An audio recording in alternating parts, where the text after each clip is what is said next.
Hi, എന്താ വിശേഷം? സുഖല്ലേ? എനിക്കും സുഖം, അൽഹംദുലില്ലാ. പിന്നെ ഞാൻ ഇപ്പോൾ ജാസിലൊരു വീഡിയോ ഒരു 3-4 ദിവസം മുമ്പ് ഞാൻ ഇട്ടിരുന്നു. ആ വീഡിയോയിൽ ഞാൻ പറയുന്നൊരു വാക്കുണ്ട്. അതെന്താണെന്നുള്ള ആദ്യം ഒന്ന് കേൾക്ക്. അതെന്നെ പറയണത്, നിനക്ക് ഇതിമെന്ന് ഒരു തലമുറയെ ഉണ്ടാക്കാൻ പറ്റുവെങ്കിൽ നിന്നെ ആരും കളിയാക്കൂല. പക്ഷെ ഇത് നീ ചെയ്യുന്ന എന്താ? നിങ്ങൾ രണ്ടാളും തെമ്മാടിത്തരത്തിൻ്റെ പേരിലും വേണ്ടിയിട്ട് ഇത് നിങ്ങളോട് കൂടെ തീർന്നില്ലേ? വേറെ ഒരു തലമുറ ഇമെന്ന് ഉണ്ടാവുന്നില്ലല്ലോ. വേറൊരാൾ ജനിക്കും. ഇരുമ്പ് പോലും, ഇരുമ്പിനേക്കാൾ ചെറിയ ജീവികൾ ഈ ഭൂലോകത്തുണ്ട്. എന്നിട്ട് അതിനൊക്കെ ഓരോ കഴിവുണ്ട്. എന്ത്? പാരമ്പര്യത്തെ സൃഷ്ടിക്കല്, തലമുറയെ സൃഷ്ടിക്കല്. നിങ്ങളെ കൊണ്ട് എന്ത് ഇതാ പറ്റുക? കേട്ടോ നിങ്ങളെ? ഇതിനെ കുറിച്ചിട്ട് ഒരു 3-4 പേര് എനിക്ക് കമന്റ് ആ വീഡിയോ തന്നെ ഇട്ടിട്ടുണ്ട്. എന്താ അറിയോ ബ്രോ, അങ്ങനെ പാരമ്പര്യം ഉണ്ടാക്കാൻ കഴിയോ എന്ന് ചോദിക്കല്ലേ. ഞങ്ങൾ ഇത്ര വർഷമായി കല്യാണം കഴിഞ്ഞിട്ട്, ഞങ്ങൾക്ക് ഇതുവരെ ഒരു കുട്ടികളില്ല. അപ്പോൾ ബ്രോ അങ്ങനെ പറഞ്ഞത് ഭയങ്കര വിഷമമായി. ഞാനും എൻ്റെ വൈഫും കൂടിയിട്ടാണ് നിങ്ങളുടെ വീഡിയോ ഒക്കെ കാണല്. നിങ്ങളുടെ വീഡിയോ ചിന്തിക്കാനും ചിന്തിപ്പിക്കാനും ചിരിക്കാനും ഒക്കെ ഉണ്ട്. അതുകൊണ്ട് ഞാൻ സ്ഥിരം കാണുന്ന ഒരാളാണ്. പക്ഷെ ബ്രോ ഇത് പറഞ്ഞത് മനസ്സിന് വല്ലാതെ എനിക്ക് തട്ടി. ഇന്നെപ്പോലത്തെ ഒരുപാട് ആളുകൾക്ക് ചിലപ്പോൾ അത് പറയാൻ കഴിയൂല. അതുകൊണ്ടാണ് ഞാൻ പറഞ്ഞതെന്ന്. അന്നേ ഞാൻ അതിനൊരു റിപ്ലൈ കൊടുത്തിരുന്നു. ബ്രോ, ഞാൻ എന്താ ഉദ്ദേശിച്ചെന്നുള്ളത് ഞാൻ ഒരു വീഡിയോ സഹിതം തന്നെ ഞാൻ പറയുന്നുള്ളത്. ആ ബ്രോക്കും അതുപോലെ കമന്റ് എഴുതിയ ആളുകൾക്കും വേണ്ടിയിട്ടാണ് ഞാൻ ഇപ്പം പറയുന്നത്. ഞാൻ ഉദ്ദേശിച്ചത് എന്താണെന്ന് വെച്ചിട്ടുണ്ടെങ്കിൽ, അവർ രണ്ടുപേരും ഭർത്താക്കന്മാരാ, അതിൽ ഭാര്യയല്ല. നിങ്ങൾ ഭാര്യ ഭർത്താക്കന്മാരാണ്. അപ്പം നിങ്ങളെ അവർ ഒരിക്കലും കമ്പയർ ചെയ്യാൻ പാടില്ല. അത് രണ്ടും കൊടമണി ടീമാണ്. അവർക്ക് എങ്ങനെ പാരമ്പര്യം ഉണ്ടാക്കാൻ കഴിയും? ഒരിക്കലും കഴിയൂല. ഞാൻ അതാണ് അവിടെ മെൻഷൻ ചെയ്തത്. അത് നിങ്ങൾക്ക് ചിന്തിച്ചാൽ തന്നെ അറിയും. പിന്നെ ഒരു മക്കളില്ലാതിരിക്കുക എന്ന് പറഞ്ഞിട്ടുണ്ടെങ്കിൽ അത് ആരുടെയും തെറ്റൊന്നുമല്ല. ഇപ്പം എത്രയോ മക്കൾ പൂതി തീരുന്നതിൻ്റെ മുമ്പ് തന്നെ, നമുക്ക് കണ്ടു പൂതി തീരുന്നതിൻ്റെ മുമ്പ് തന്നെ നമ്മളിൽ നിന്ന് വിട്ടുപോയിട്ടുണ്ട്. ഒന്നും വേണ്ട, എത്ര ചിന്തിച്ചാൽ മതി. ഇപ്പം നോക്കിയേ, ജനിപ്പിച്ച് ഇത്രയും വലുതാക്കി എല്ലാ സൗകര്യങ്ങളും ചെയ്തെടുത്ത് സ്നേഹിച്ചിട്ട് അവസാനം ആ മകൻ എന്താ ചെയ്തത്? തള്ളയുടെ കൗത്തറുത്ത് കൊന്നില്ലേ? നേരെ തൊട്ടപ്പുറത്തെടുത്ത് നോക്കുകയാണെങ്കിൽ ഇതാ കൂടപ്പറപ്പിങ്ങളെ കൊന്നു, കാമുകനെ കൊന്നു. ഇതൊക്കെ മക്കൾ ചെയ്യുന്നതാണ്. അപ്പോൾ ചിലപ്പോൾ വലിയ എന്തെങ്കിലും ഒരു ദുരന്തം നിങ്ങളിൽ നിന്ന് നിങ്ങളുടെ പ്രാർത്ഥന കൊണ്ടോ നിങ്ങളുടെ നന്മ കൊണ്ടോ ഇല്ലാതെയാക്കാം. അതല്ലെന്നുണ്ടെങ്കിൽ ഇതിലേറെ വലിയ എന്തെങ്കിലും ഒരു സന്തോഷം നിങ്ങൾക്ക് നിങ്ങളുടെ സൃഷ്ടാവ് കരുതി വെച്ചിട്ടുണ്ടാവും. അതുകൊണ്ട് മക്കളില്ലാത്തത് ഒരു കുറവായിട്ടോ അതല്ലെങ്കിൽ ഒരു കുറ്റമായിട്ടോ ഒരിക്കലും കാണരുത്. എന്തിനും ഒരു മറുവശമുണ്ട്. നിങ്ങളീ ഇവര് ഒരേ ത്രാസിലിട്ടിട്ട് ഒരിക്കലും നിങ്ങൾ തൂക്കിക്കളയരുത്. നിങ്ങൾ വേറെ, ഇവര് വേറെ. ഇവരെന്ന് പറഞ്ഞിട്ടുണ്ടെങ്കിൽ പുതിയ ഓരോന്ന് എങ്ങനെയൊക്കെ കൊണ്ടുവരാൻ പറ്റുമോ അങ്ങനെയൊക്കെ കൊണ്ടുവരിക. ഞാൻ എന്താ ഉദ്ദേശിച്ചെന്നുള്ളത് നീ എന്നെ ഒന്ന് ചിന്തിച്ചാൽ മനസ്സിലാവും. കാരണം നീ ഒന്ന് ആലോചിച്ച് നോക്കിയേ, ഇങ്ങനെ ഇപ്പോൾ ഇവർ രണ്ടുപേരും ചെയ്തു, ഇത് കണ്ട് നാളെ വേറെ ആരെങ്കിലും ചെയ്തു. ഇവർക്കൊന്നും ഒരു തലമുറനെ സൃഷ്ടിക്കാൻ കഴിയുന്നില്ലല്ലോ. ആണും പെണ്ണെന്ന് പറഞ്ഞു കഴിഞ്ഞിട്ടുണ്ടെങ്കിൽ അതിപ്പോൾ ഇനി തലമുറ സൃഷ്ടിക്കാൻ കഴിഞ്ഞിട്ടില്ലെങ്കിൽ പോലും അതൊരു ഭംഗിയാണ്, അതൊരു മൊഞ്ചാണ്. ചിലപ്പോൾ അവരുടെ സൃഷ്ടാവ് വിചാരിച്ചിട്ടുണ്ടാവും, നിന്നെ സ്നേഹിക്കാൻ ഇവളെ സ്നേഹിക്കാൻ നീയും മാത്രം മതി. ഇതിൻ്റെ ഇടയിലൊരു വേണ്ടാന്നുള്ളതാണ് തീരുമാനിച്ചെങ്കിൽ നിങ്ങളുടെ സ്നേഹം തന്നെയാണ് ഏറ്റവും വലിയ ഭംഗി. അതിനേക്ക് അപ്പുറത്തേക്ക് ഒന്നുമില്ല. 100% അത്രയേ ഉള്ളൂ. അങ്ങനെ ചിന്തിച്ചാൽ മതി. പിന്നെ ഇവനെ പറയുമ്പോഴത്തേക്ക് പൊള്ളുന്നവരുണ്ട് വേറെ കുറച്ച് പേര്. ഇപ്പോൾ ഇവൻ്റെ ഒരു ഇൻ്റർവ്യൂ ഉണ്ട്, 4 ദിവസം മുമ്പ് കഴിഞ്ഞതാ. നിങ്ങൾ ആദ്യം ഒന്ന് കാണും. ഒരിക്കലും ആശയുടെ ഉമ്മ ഞാൻ ട്രാൻസ് പേഴ്സൺ ആണ്, ഇന്നൊന്നും ഒരിക്കലും അക്സെപ്റ്റ് ചെയ്യുന്ന ഒരാളെ അല്ല അവര്. അതുകൊണ്ടുള്ള ഒരു ദേഷ്യം അവർക്ക് ഓൾറെഡി ഉണ്ട്. കാരണം ആശിനെ പോലത്തെ ഒരു നല്ലൊരു വ്യക്തിനെ ഒരു ട്രാൻസായി വിവാഹം കഴിക്കുന്നു, ഞങ്ങൾ ജീവിക്കുന്നു. അപ്പോൾ ആശയുടെ ഉമ്മ ചിന്തിക്കുന്നത് അവന് വേറെ കല്യാണം കഴിച്ചൊരു കുട്ടി, അവൻ്റെ ഒരു ഭാവി തലമുറ അങ്ങനെയൊക്കെ ചിന്തിക്കുന്ന ആൾക്കാരായതുകൊണ്ടായിരിക്കും. പക്ഷെ എനിക്ക് ആ അമ്മയുടെ വോയിസ് കേട്ടപ്പോൾ ദേഷ്യമല്ല വന്നത്. കാരണം സത്യം പറഞ്ഞാൽ ഉമ്മക്ക് എത്രത്തോളം ആശയോടുള്ളൊരു ഇഷ്ടമാണ് അവിടെ ഞാൻ അതിൽ നോക്കി കാണുന്നത്. അപ്പോൾ ആശ ഏതൊരു കണ്ടങ്ങളെ ഇതൊക്കെ കണ്ടു കഴിഞ്ഞാൽ അവൻ ആർക്കെങ്കിലും എന്തെങ്കിലും പറയാൻ തോന്നുന്നു? ഇല്ലല്ലോ. ഇതിൻ്റെ വേറൊരു വശമുണ്ട്. ഒപ്പം അവിടെ ഇരുന്ന് പ്രസംഗിച്ചില്ലേ, ഞാൻ പറഞ്ഞില്ല നിങ്ങളോട്, ഇവനെ ഞാൻ ഇത്ര വിമർശിക്കണതിനുള്ള കാരണം എന്താ വെച്ചിട്ടുണ്ടെങ്കിൽ ഇവനെ കുറിച്ചിട്ടുള്ള സത്യങ്ങൾ ഇതിൻ്റെ കൈക്ക് ഓരോ ദിവസം വന്നുകൊണ്ടിരിക്കുകയാണ്. ഇത് കാണുമ്പോഴും ഈ ഇവൻ്റെ ഇൻ്റർവ്യൂ കാണുമ്പോഴും രണ്ടും എന്താ പറയുക, ആനി അണ്ണാനും തമ്മിലുള്ള വ്യത്യാസമാണ്. ഇനി ഇപ്പം ഇവൻ പറഞ്ഞ ഇവൻ്റെ ഉമ്മാക്കില്ലേ, ഉമ്മാക്ക് പാവാണ്, ഉമ്മയല്ലേ. ഇനി ഇത് യഥാർത്ഥ രൂപം കണ്ടോ, എന്നിട്ട് നിങ്ങൾ തന്നെ പറയും. ഓന ഉമ്മാനോട് പറയണേ. കുണ്ടൻ ഞാനല്ല, നിങ്ങൾ രണ്ടെണ്ണം വേറെ അവിടെ പറ്റിയിട്ടില്ലേ, അവരെ പോകത്ത് പോയി വിളിക്കുക, അല്ലെങ്കിൽ അവർ കുറച്ച് പിള്ളേരുണ്ടല്ലോ, കുഞ്ഞു പിള്ളേർ, അവരെ പോയിട്ട് വിളിക്കുക, കൊണ്ടുവന്നിട്ട് എന്നെ കൊണ്ടുവന്ന് വിളിക്കുക. ഞാൻ കൊണ്ടുവന്നായിട്ടല്ല ജീവിക്കുന്നത്, മനസ്സിലായ? സൂക്ഷിച്ച് സംസാരിച്ചില്ലെങ്കിൽ പോലീസ് കേസ് ഞാൻ അങ്ങോട്ട് വരും. നിങ്ങൾക്ക് നല്ല ഈമാൻ ഇസ്ലാം ഉണ്ടല്ലോ അല്ലേ? അത് നിങ്ങൾ രണ്ടാമത്തെ മോൻ്റെ വൈഫുകളെ വീട്ടിൽ പോയിരുന്നത് അല്ലേ? കുറച്ച് ദിവസം നിങ്ങളെ ഹിബ്രോണ്ടും നിങ്ങളെ കുഞ്ചോണ്ടും തന്നെയാണ് നിങ്ങളുടെ സ്വഭാവം ഇങ്ങനെ ആയി പോയത്. നിങ്ങൾക്ക് ഇങ്ങനെ നെരിക്കേണ്ടി വന്നത്, മനസ്സിലായ? ആദ്യം മനസ്സിലായ ഒന്ന് ഇനിയെങ്കിലും നല്ലൊരു സ്ത്രീയായിട്ട് ജീവിക്കാൻ നോക്ക്. മരിച്ചു പോകേണ്ട തടിയല്ലേ നിങ്ങളത് അല്ലേ? ഈ കിബറും കിന്നായും പറഞ്ഞിട്ട് നിങ്ങൾ രണ്ടാമത്തെ മോളെ നിങ്ങൾ അകറ്റി നിർത്തിയിട്ട് എന്തൊക്കെ കോലാഹലങ്ങൾ ഉണ്ടാക്കി. ഇനിയെങ്കിലും ഒന്ന് ജീവിക്കാൻ നോക്ക്. നിങ്ങൾക്ക് വലിയ ഈമാൻ ഇസ്ലാമിന്റെ കാര്യങ്ങൾ നിസ്കരിച്ച പോലെ കാര്യമില്ല. ആദ്യം ആ മനുഷ്യൻ ഓനെ പിന്നെ കുണ്ടാന്നല്ലാതെ ഐശ്വര്യറായി എന്ന് വിളിച്ചാൻ പറ്റുമോ? അങ്ങനെ തള്ളനോട് പറയണ വർത്താനപ്പ അത്. ഇതൊന്നും അല്ല, ഇനിയുണ്ട്, ഒന്നും കൂടി ഉണ്ട്, അതുകൂടിയും കേൾക്കും. ഈ വീഡിയോ അല്ല, മറ്റേ വീഡിയോ നീ അറിയില്ല. അതിനെ ഞാൻ പറഞ്ഞു വിട്ട് ഈ ജാസി പറഞ്ഞാൽ എന്നെ വിളിച്ചുകൊണ്ടേയിരിക്കും. ഞാൻ ഫോൺ എടുത്തില്ല. പിന്നെ ഞാൻ ഫോൺ എടുത്തു ആഷിക്ക്. അപ്പോൾ ആഷിക്ക് എന്നെ വിളിച്ചിട്ട് പറഞ്ഞു, നിങ്ങൾ എന്ത് കളിയാണ് കളിച്ചത്, നിങ്ങൾ എന്താണെന്ന് ലൈവിൽ വന്ന് പറഞ്ഞിരിക്കുന്നത്, ആരോടാണ് നിങ്ങൾ പറഞ്ഞതെന്നൊക്കെ ചോദിച്ചത്. അപ്പോൾ ഞാൻ പറഞ്ഞു, ഞാൻ പറഞ്ഞു തന്നെ ഇല്ലാന്നില്ല, ഞാൻ പറഞ്ഞു തന്നെ, ഞാൻ തന്നെ നന്ദിനോട് പറഞ്ഞത്. പിന്നെ ഇവൻ എന്നെ വിളിച്ചിട്ട് പറഞ്ഞു, പിന്നെ ഫോൺ എടുക്കാണ്ടിരുന്നു, കുറേ എടുക്കാണ്ടിരുന്നു. പിന്നെ ഞാൻ എടുത്ത് സൈര്യം കിട്ടപ്പോൾ ഞാൻ എടുത്തിട്ട് ചോദിച്ചു. അപ്പോൾ എടുത്തിട്ട് ഞാൻ ഒന്നും മുണ്ടിയില്ല. ഫോണിൽ മുണ്ടാണ്ടപ്പോൾ അവനോട് എന്താ പറഞ്ഞപ്പോൾ, പോലീസ് സ്റ്റേഷനിലേക്ക് പോകാൻ ഒരുങ്ങിക്കൂടി, ഞാൻ കേസ് കൊടുക്കാൻ പോകുകയാണ് പറഞ്ഞു. നീ കൊടുക്കടാ പറഞ്ഞു, നീ കൊടുക്കടാ, കേസ് കൊടുക്കടാ പറഞ്ഞിട്ട് ഞാൻ ഫോൺ വെച്ചു. പിന്നെ ഞാൻ വിളിച്ചില്ല. പിന്നെ ഞാൻ വിളിച്ചിട്ടേ ഇല്ല. പിന്നെ എൻ്റെ വലിയ മോനിക്ക് വിളിച്ചിട്ടും പറഞ്ഞു, ഞാൻ സ്റ്റേഷനിലേക്ക് പോയിക്കോളി, സ്റ്റേഷനിലേക്ക് വിളിച്ചിട്ട് കേസ് കൊടുക്ക് വരുന്നിടത്ത് വെച്ച് കാണാൻ പറഞ്ഞു. വേറെ ഒന്നും ആവാൻ പറ്റില്ല. പിന്നെ പറഞ്ഞ് പിറ്റേ ദിവസം വിളിച്ചിട്ട്, നിങ്ങളെന്താ പോലീസ് സ്റ്റേഷനിൽ ഫോൺ വിളിക്കുമ്പോൾ എടുക്കുന്നില്ല, ആരാടാ ഞങ്ങളെ വിളിച്ച്, ഞങ്ങൾ ആരും വിളിച്ചിട്ടില്ലടാ, നീ കേസ് കൊടുക്കടാ പോയിട്ട് പറഞ്ഞു. പിന്നെ എന്താണ്, എൻ്റെ മുമ്പത്തെ ഒരു ദിവസം ഞാനിങ്ങനെ മെസ്സേജ് അയച്ചിട്ടുണ്ടായിരുന്നു, എന്ത് നീ ഒരു കുണ്ടൻ്റെ കൂടെ അങ്ങനെ നടന്നിട്ടാടാ നീ ഇങ്ങനെയൊക്കെ ആയത്. ഞാൻ എൻ്റെ മോനിക്കാണ്. കേട്ടോ നിങ്ങളെ, ലോകത്ത് ഒരു ഉമ്മാക്കും ഇത്രയും ഗതി വരാതിരിക്കട്ടെ. വേറൊന്നും കൊണ്ടല്ല ഞാൻ പറഞ്ഞത്. സ്വന്തം മോനിക്ക് ഒരു മെസ്സേജ് വിട്ടതാ, അതിന് റിപ്ലൈ കൊടുക്കുന്ന യുവന. ആ ഉമ്മ മെസ്സേജ് വിടുന്നത് ജാസിക്ക് ഇഷ്ടമല്ല. അതിൻ്റെ മെയിൻ റീസൺ എന്താ അറിയോ? ഈ മെസ്സേജ് ആഷി കണ്ടു കഴിഞ്ഞിട്ടുണ്ടെങ്കിൽ മനസ്സലിവ് എന്തെങ്കിലും തോന്നിക്കഴിഞ്ഞ് ജാസിനെ ഇട്ട് പോകുമോ എന്നുള്ള നല്ല പേടി ജാസിക്കുണ്ട്. അതിന് കാരണം എന്താ? ആഷി ഒരിക്കലും ജാസിയുടെ ടൈപ്പ് ആളല്ല. ജാസി വേറെ, ആഷി വേറെ. പക്ഷെ ജാസി എന്താ ചെയ്യുന്നത്? ആഷിനെ ഇതിലേക്ക് തന്നെ ആഴത്തിൽ ഇറക്കി കൊണ്ടുപോകാനുള്ള എല്ലാ പരിപാടിയും ഉണ്ട്. പണിക്കരാണെങ്കിൽ പണിക്കര, മൂല്യരാണെങ്കിൽ മൂല്യര, പള്ളിയിലച്ഛനാണെങ്കിൽ പള്ളിയിലച്ഛന്, എന്ത് ഭണ്ഡാരം ചെയ്തിട്ടായാലും വേണ്ടില്ല, ഇവൻ നിൽക്കണം. ഇതാണ് ഇവന്റെ കാര്യം. ഇപ്പൊ ഞാൻ കുറച്ച് മുമ്പ് പറഞ്ഞില്ലേ, എന്ത് കൂടപ്പറപ്പിനി മറ്റേ കാമുകിനി എല്ലാം വെട്ടിക്കൊന്നിട്ട് ആ ഉമ്മ ഹോസ്പിറ്റലിൽ കടന്നിട്ട് എനിക്ക് പരാതിയില്ല, ഞാൻ വെഴുതി വീണതാണ്, അല്ലാതെ ഇന്നെ ആരും ഒന്നും ചെയ്തിട്ടില്ല, എന്തിനെ? സ്വന്തം മോൻ കുടുങ്ങാതിരിക്കാൻ വേണ്ടിയിട്ട്. അതാണ് മാതാവ്, മനസ്സിലായോ? ഉമ്മ എന്നൊക്കെ പറയുന്നതിനുള്ള ഏറ്റവും വലിയ തെളിവുകളാണത്. എത്ര മക്കള് എന്തൊക്കെ ചെയ്താലും ശരി, അവരെ ഒരിക്കലും ഒരു അപകടത്തിലേക്ക് വിടൂല. അവരുടെ ലൈഫിന് മറ്റുള്ളവർക്കൊക്കെ പറയാം എങ്ങനെയെങ്കിലും ജീവിച്ചോട്ടെ എന്ന്. പക്ഷെ ഒരു ഉമ്മയുടെ ഭാഗത്ത് നിന്ന് ചിന്തിക്കുമ്പോൾ ഇതൊരിക്കലും അക്സെപ്റ്റ് ചെയ്യാൻ കഴിയൂല. കാരണം ആ ഉമ്മാക്കാണ് പോകുന്നത്, അവന്റെ ഭാവിയാണ് പോകുന്നത്. ഇവർ ഈ തലമുറക്ക് കൊടുക്കുന്ന മെസ്സേജിൽ എന്തെങ്കിലും ഒരു കാര്യമുണ്ടോ? അതോട്ടില്ലേനും. ഇതൊക്കെ ആ ഉമ്മാക്ക് അറിയുന്ന കാര്യങ്ങളല്ലേ. അപ്പോൾ ആ ഉമ്മ ഇതിനെക്കുറിച്ച് എതിർക്കുമ്പോൾ ആ ഉമ്മയെ തെറി വിളിക്കുക, എന്നിട്ട് മറ്റോനെ ആ കൊറ്റൻ താടിയും വെച്ചും കൊണ്ട് പല്ലും ചിരിച്ച് ബാക്കിലും നിൽക്കുക. സ്വന്തം ഉമ്മാനെ, നമ്മളൊക്കെ ഉമ്മാനെ ഒരാളും നമ്മുടെ അറിവോട് കൂടെ തെറി പറഞ്ഞാൽ ഒരിക്കലും പറയുള്ളൂ, രണ്ടാമത്തേന് അവർക്ക് നാക്കുണ്ടാവൂല. ഇത് സ്വന്തം തള്ളനെ ഈ കുണ്ടനെയും വെച്ചിട്ട് ഇങ്ങനെ തെറി പറയിപ്പിക്കുക. ഇതിനൊക്കെ ചൊല്ലിയിട്ടാണ് ഞാൻ അന്നത് പറഞ്ഞത്, തലമുറയുടെ കാര്യം. അല്ലാതെ നിങ്ങൾ ആരെയും ഒന്നും ഉദ്ദേശിച്ചിട്ടല്ല. ഇവനക്ക് റീലിലെ ഗർഭിണനാകാൻ പറ്റുള്ളൂ. ഗർഭിണിന്ന് ഞാൻ പറയില്ല, അപ്പൊ വെണ്ണല്ലോ, അപ്പൊ ഗർഭിണൻ അത് മതി. റിയൽ ആയിട്ടൊന്നും ആവട്ടെ, ഈ റീല് വിട്ടിട്ടൊന്ന് ഇറങ്ങട്ടെ, എന്നിട്ട് ഓനൊന്ന് ഗർഭിണനാവട്ടെ, അത് കാണണല്ലോ. നേരം വെളുക്കുമ്പോ സാരിയും ചുറ്റി എടുത്തിട്ട് ഇറങ്ങും, മറ്റേ കൊലയും തൂക്കിയും കൊണ്ട്. എന്നിട്ട് ഓൻ മാറ്റിലോരോ മുഴുവൻ തെറി വരാം. ഇവനക്ക് കുറേ മഞ്ഞ ചാനലുണ്ട്. ഇത് കയറി ഇരുന്നിട്ട് ഇവൻ ഈ പറഞ്ഞു വിടുന്നതും പടച്ചു വിടുന്നതും ഒക്കെ സത്യമാണെന്ന് വിചാരിക്കണ ഇങ്ങളെ വേണം തല്ലാന്. ഇവൻ അടുത്തറിയുന്നവർക്ക് ഇവന്റെ യഥാർത്ഥ സ്വഭാവം അറിയുള്ളൂ. ഇന്ന ഒരു കാര്യത്തിലും അവൻ ദ്രോഹിച്ചിട്ടില്ല, എനിക്ക് ഒരു കാര്യത്തിലും അവനോട് ദേഷ്യമല്ല. പക്ഷെ അവൻ ഈ ചെയ്ത് കൂട്ടുന്നതോ ഇത് കണ്ടിട്ട് ഇപ്പൊ അവൻ തന്നെ ഇന്റർവ്യൂവിൽ പറയുന്നുണ്ട്, എത്ര ചെറിയ ചെറിയ ചെക്കന്മാരെ അത്രേ ഇവനക്ക് മെസ്സേജ് വിടുന്നത് ഈ കാര്യം പറഞ്ഞിട്ട്, ഇവനിഷ്ടാണ് ഇത്. അപ്പൊ ഈ ഇവറ്റക്ക് അന്തല്ല, അതിനുള്ള അന്തള്ളൂ. പക്ഷെ ഈ ചെറുപ്പത്തിലേ ഈ ബ്രെയിൻ വാഷ് ചെയ്ത് വന്ന ഇവറ്റ എങ്ങനെയാകാണ്? നേരം വെളുക്കുമ്പോ ഒരു ചുരിദാറും കയറ്റിയിട്ട് നടക്കുകയാണ്. അതാണ് ഇപ്പൊ ഇന്നത്തെ തലമുറക്ക് കൊടുക്കുന്ന മെസ്സേജ്.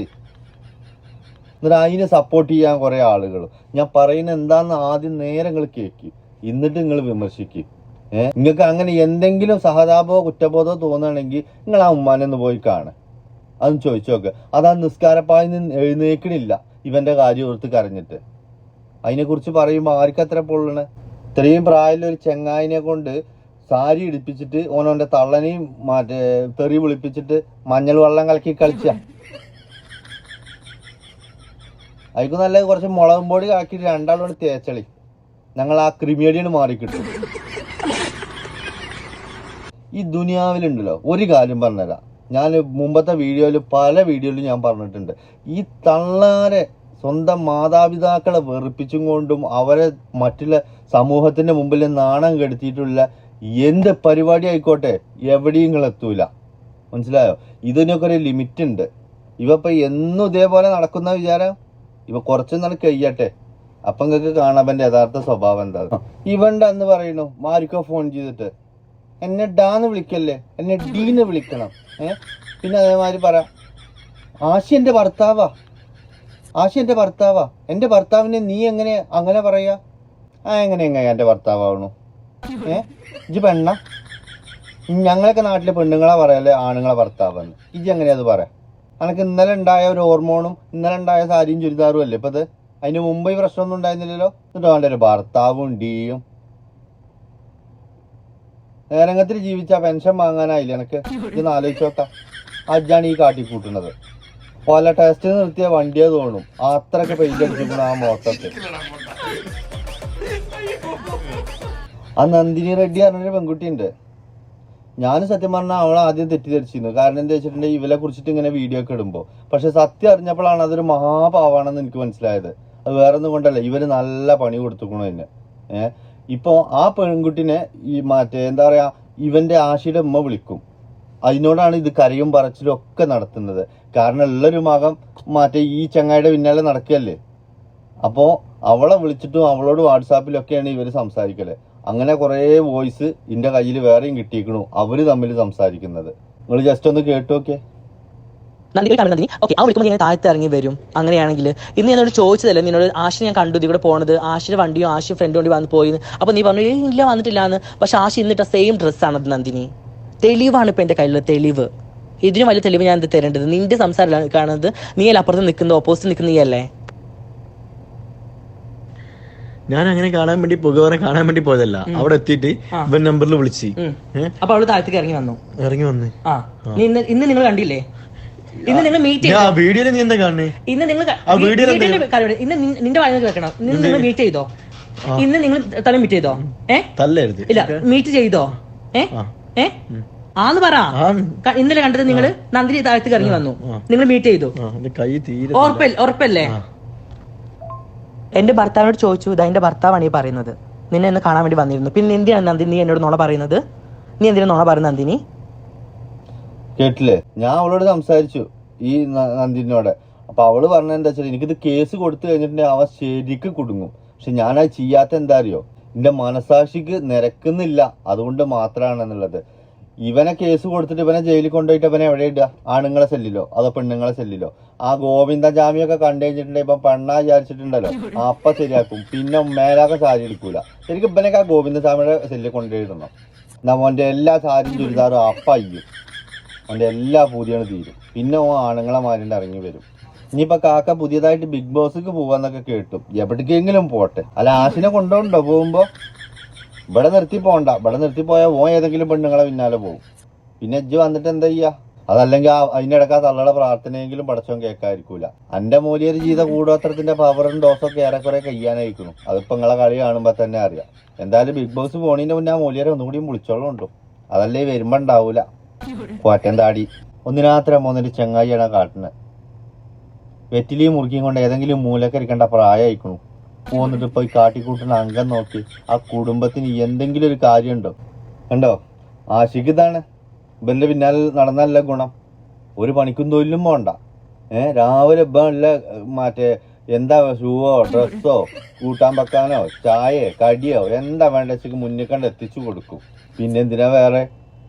ആയ കാലത്ത് അടിച്ചു പൊളിച്ച് ജീവിക്കുക എന്നുള്ളത് ഓനും വിചാരിച്ചു. അവിടെ എന്ത് തള്ളക്കും തന്തക്കും എന്ത് പ്രശസ്തി? ഒരു പ്രശസ്തി ഇല്ല. ആ ഇരിക്കണത് നോക്കിയേ, 90% കൊലകളാ. ജാസ്തി എന്തിനേലും കുമ്പിട എടുക്കണോ? പെണ്ണുങ്ങളെ മാതിരി ഇവനാരാ? ഞാൻ ഈ ഷർട്ട് അയച്ച എന്താ എന്നുള്ളു കണക്കും. അല്ല ബുജ്ജെന്തിനത് പൊത്തണു? ഓൻ്റെ ഒരു പോത്തലും. ഇതിന് മുമ്പ് ഓൻ ആണായി നടക്കണ സമയത്ത് ടിക്ടോക്കിലുണ്ടായിരുന്നു ഷർട്ടില്ലാതെ ഒരു ബനിയനൊക്കെ ഇട്ടിട്ട്. അന്ന് എവിടെ പോയി ഇവനിക്ക് നാണം? ഇപ്പൊ പെട്ടെന്നാണ് വന്നിട്ടൊരു പൊത്തലും മറക്കലൊക്കെ. ഈ വീഡിയോ ഒന്ന് നോക്കി. ഓനക്ക് അവറത്ത് ആറാമല്ല. പെൺവേഷം കെട്ടാൻ ഞാൻ ഒരുക്കാണ്ടല്ലോ എന്റെ പകുതി വരൂല. കാരണം നമുക്ക് വേഷം കെട്ടുകൊണ്ട് മാത്രം പെണ്ണാവൂല. ഞാൻ തള്ളക്ക ചെക്കനെ വിട്ടുകൊടുക്ക്, അതെങ്ങനെയെങ്കിലും ജീവിച്ചോട്ടെ. ജില്ല മാട്ടും മാറിനൊക്കെ ചെയ്തിട്ട് അതിനെ പിടിച്ചെത്തിട്ട് എൻ്റെ വാലുമ്പം തൂക്കിയിട്ട് നേരം വെളുത്ത മറ്റേ തൊടുവ് കൂടിയും അടുക്കളയിൽ കൂടി എന്തിനാടെ ചെങ്ങായി? ഒന്ന് ചിന്തിച്ചൂടെ എനക്ക്? ഇത്രയും മനുഷ്യന്മാർ എന്നെ ട്രോളുന്നത് എന്തിനാ അറിയോ? എൻ്റെ പോലെ ഇങ്ങൊരാളാകരുത്. എത്രയും ആളുകളുണ്ട് ഇങ്ങനെ ജന്മന. ആരും ഞാൻ ട്രോളിനില്ലല്ലോ. അതെന്തുകൊണ്ടാ അറിയോ? ഈ ജന്മന കിട്ടുന്നതും ജീവിച്ചിട്ട് ഇതൊരു ഫാഷനാക്കി എടുക്കുന്നതും രണ്ടും രണ്ടാണ്. അതാണ് ഇജി ചെയ്തും കൊണ്ടിരിക്കുന്നത്. ഈ ആ ദുബായി പോയിട്ടുള്ള ഒരു ഉടായ്പ കളിയാണ് ഇപ്പം കളിച്ചുകൊണ്ടിരിക്കുന്നത്.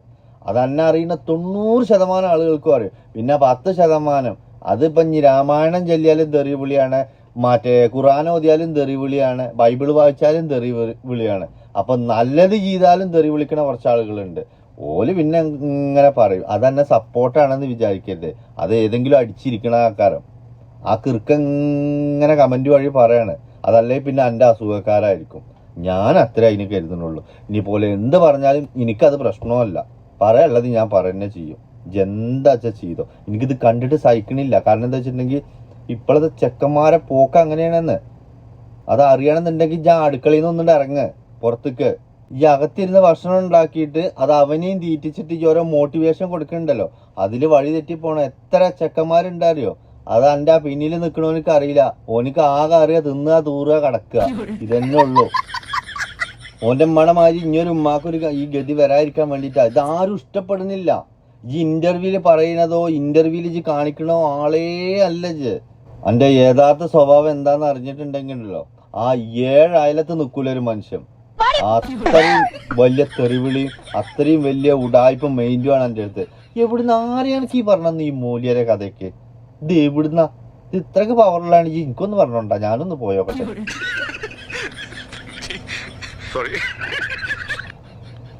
കള്ള മൂല്യര് ഒരാണിനെയും കൊണ്ട് ഇവനൊക്കെ എന്തിനാ നിസ്കരിച്ചു? ഓനൊക്കെ എന്ത് മൂല്യരാ? എവിടുത്തെ മൂല്യരാ?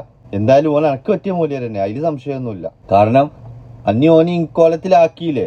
ഇപ്പൊ 2 ദിവസം മുമ്പ് തിരൂര് എവിടെ പോയി ഒരു പൊട്ടൊക്കെ തൊട്ട് ചുരിദാറൊക്കെ ഇട്ടിട്ട്, ചുരിദാർ എന്തോ എനിക്ക് ആകെ പെണ്ണുങ്ങളുടെ ഈ ഡ്രസ്സിന്റെ പേരിൽ ചുരിദാർ തന്നെ അറിയുള്ളൂ. പിന്നെ പറഞ്ഞു വേറെ ഒരു പേരും എനിക്കറിയില്ല. അതുകൊണ്ട് അതൊക്കെ ഇട്ടിട്ട് ഓ അവിടെ പോയി നിന്നിട്ട് അസലാം അലൈക്കുന്ന്. അതിനാരും സലാം മടക്കില്ലെങ്കിലും ആ മൂല്യര് മടക്കും. ഒന്ന് ആലോചിച്ച് നോക്കണം. അമ്പലത്തിൽ പോയാലും സലാം പറയും, ചർച്ചിൽ പോയാലും സലാം പറയും. ഇത് നോക്കിയേ, ഇതിലെന്തേലും ഉണ്ടോ? ഇല്ലല്ലോ. ഇപ്പൊ ചിരട്ടക്ക് വലിപ്പം പോരാഞ്ഞിട്ട് ഇപ്പൊ തേങ്ങന്നെ ആക്കിയിരിക്കും.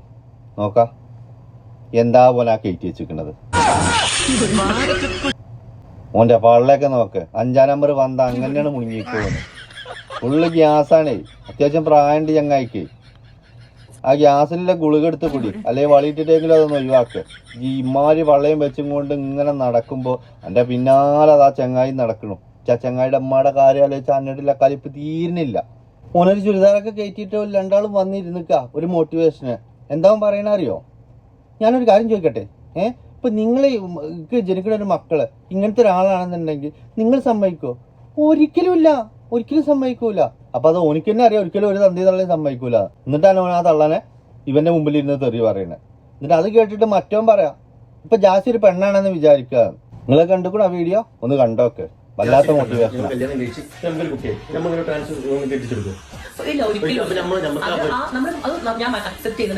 അപ്പൊ ജാസിനെ മനസ്സിലുണ്ടാവും കള്ളനായ. അപ്പൊ ഇതുവരെ ജിന്നെ പെണ്ണാക്കി കണ്ടിട്ടില്ല, ഓനടക്കന്നെ കണ്ടിട്ടില്ല. മനസ്സിലായില്ലേ? ഇങ്ങനെ പെണ്ണാണെന്ന് പറഞ്ഞ അന്റെ എടുത്തിരിക്കണ ഓനടക്കം എന്നെ പെണ്ണായി കണ്ടിട്ടില്ല എന്നുള്ളതിന്റെ തെളിവാണ് ഇപ്പൊ അവൻ പറഞ്ഞത്. ജാസ് ഒരു പെണ്ണാണെന്ന് വിചാരിക്കുകയാണ്. അതാ പറഞ്ഞത്. വിചാരങ്ങളേ ഉള്ളൂ. ആരത്? അന്റെ മാത്രം. വേറെ ആർക്കും അങ്ങനെ ഒരു വിചാരമല്ല. ഇജ് എന്ത് കാട്ടിക്കൂട്ടിയാലും കമ്പിവേലിയും മതിലും കണ്ട അറിയുന്ന ആളുകൾ തന്നെ കേരളത്തില്. അതുകൊണ്ട് ആ പരിപ്പ് ഇവിടെ നടക്കൂല. എൻ്റെ ഒരു മോട്ടിവേഷൻ ഇതൊക്കെയാണ് ഇപ്പൊ എന്റെ മോട്ടിവേഷന്. ഇതൊക്കെ കേൾക്കുമ്പോ പിന്നെ എങ്ങനെ ചെറുക്കന്മാർ പാൻറ് ഊരി ചുരിദാർ ഊരി കയറ്റായിരിക്കുക? ഇത് അക്സെപ്റ്റ് ചെയ്യുന്നോണ്ടാണ് പ്രശ്നം എന്ന്. അങ്ങനെ ഒരു മക്കൾ ജനിച്ചു വെച്ചെങ്കിൽ അതിന് വേണ്ട വഴി എന്താ വെച്ചാൽ ചെയ്യുക. പിന്നെ ഇനി ജന്മന അങ്ങനെ ഒരു ഉണ്ടായി, അതിൽ തെറ്റില്ല. എൻ്റെ മാതിരി ഒരു പെണ്ണിനെയും കെട്ടിയിട്ട് 10-20 സൽക്കാരവും കഴിഞ്ഞിട്ട് ഒരു ഹണിമൂണും കഴിഞ്ഞിട്ട് പിന്നെ ചുരിദാറിട്ട് തുടങ്ങിയിട്ടുണ്ടെങ്കിൽ അടിച്ച് ശരിയാക്കുക വേണ്ടത്. അപ്പൊ അതിന് യഥാർത്ഥത്തിലുള്ള ഈ ആളുകളുടെ കൂട്ടത്തിൽ പെടുത്തരുത്. ഇജ്ജ് എന്താണെന്നുള്ളത് അന്നെ അറിയുന്നവർക്ക് അറിയുന്നത്. ഞാൻ അതിനാ വാദിക്കണത്. ഇജ്ജ് എന്താന്നുള്ളത് എല്ലാവർക്കും അറിയും. ഇജ്ജ് ജന്മന അങ്ങനെയാണെന്നുണ്ടെങ്കിൽ പ്രശ്നമല്ല. അങ്ങനെയാണെന്നുണ്ടെങ്കിൽ ആ മഹലിൽ നിന്ന് ആ നിക്കാഹ് ചെയ്ത് തരുന്ന ആ സമയത്ത് എത്ര ആളുണ്ടാവും ഇജ്ജ് ഇങ്ങനെ ഉള്ള ഒരാളാണ്, ഓനിക്ക് നിക്കാഹ് ചെയ്ത് കൊടുക്കണ്ടെന്ന് ആ പെൺവീട്ടുകാർ അന്വേഷിച്ചിട്ടുണ്ടാവില്ലേ? അല്ലെ പെണ്ണിന് കണ്ണുണ്ടായിരുന്നില്ലേ? അല്ലെ പെണ്ണിന്റെ വാപ്പാക്ക് കണ്ണുണ്ടായിരുന്നില്ലേ? ഇത് കണ്ടറിഞ്ഞൂടെ? ഇജ്ജ് ഈ ദുബായിൽ വരെയുള്ള സ്റ്റഡിയിലാണ് നടന്നിരുന്നത്. ദുബായിക്ക് വന്നതിന് ശേഷമാണ് ഈ ആപ്പോട്ടോഷയുടെ ടയർ മാറി എൻ്റെ കാലൊക്കെ കണ്ടിട്ട് ഓട്ടോമാറ്റിക്കലി വളയലും നടക്കലിലുള്ള വ്യത്യാസമൊക്കെ വന്നത്. ഇത് ഇങ്ങനെ നടന്നിരുന്നവോ പിന്നെ കണ്ടുക്കണു ഈ കാലം ഇങ്ങട്ടും ഈ കാലം ഇങ്ങട്ടും ഈ കാലം ഇങ്ങോട്ടും ആകെപ്പാടൊരു ഒളഞ്ചല്. എന്തിന്? ഇതാ പെണ്ണ്, ഏത് പെണ്ണ അങ്ങനെ നടക്കണ ഇതൊന്നും കാണിച്ചാട്ടിക്ക. യഥാർത്ഥ പെണ്ണ അങ്ങനെ നടക്കണില്ല. പിന്നെ ഇവൻ തന്നെ പറയുന്നുണ്ട് അവൻ്റെ ഉമ്മ അംഗീകരിക്കാത്തതിനുള്ള കാരണം എന്താണെന്നുള്ളത്.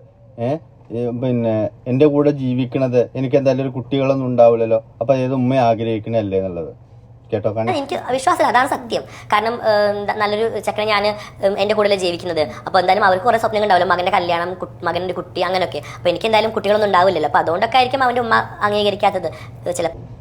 ഓനിക്ക് തന്നെ അറിയാം ഓൻ ചെയ്യണ ശുദ്ധ തമ്മാടിത്തരാണെന്നുള്ളത്. എന്നിട്ട് അതിനെ ന്യായീകരിക്കുക എങ്ങനെയുണ്ട്? പിന്നെ അവൻ പറയുന്നുണ്ട് ഞാൻ UAE ജയിലിൽ കിടന്നിട്ടുള്ള ആളാണ്, 28 ദിവസം ജയിലിൽ കിടന്നിട്ടുള്ള ആളാണ് എന്നുള്ളത്. ഇവ UAE എന്തിനാ ജയിലിൽ കിടന്നത്? പലരും പല ഗോസിപ്പാണ്. എനിക്ക് യഥാർത്ഥത്തിൽ അതിന്റെ കാര്യം അറിയില്ല. അറിയാത്ത കാര്യത്തെക്കുറിച്ച് സംസാരിച്ചിട്ട് കാര്യമില്ല. ചിലർ പറയണ്ട എന്തോ സ്പ്രേ എന്തൊക്കെ അടിച്ചു മാറ്റി അതിന് മറ്റേ മാളത്തെ ഒരു കംപ്ലൈന്റ് ചെയ്തിട്ട് കൊണ്ടുപോയിട്ടതാണെന്നുള്ളത്. ഇവൻ പറയണത് നോക്കണ്ട. ഇവൻ ദുനിയാവിൽ സത്യം പറയില്ല. ഇവൻ തൊള്ള പൊളിച്ചാന്നുണേ പറയുള്ളൂ. ഇപ്പം ആ ക്യാമറ ഓഫ് ചെയ്ത് കഴിഞ്ഞാൽ പിന്നെ ഇപ്പം വേറെ ആളാ. പിന്നെ മറ്റേ ബാലിക്കുട്ടിയൊക്കെ ഭയങ്കര മൊച്ചി മുളിയും തെറിയ.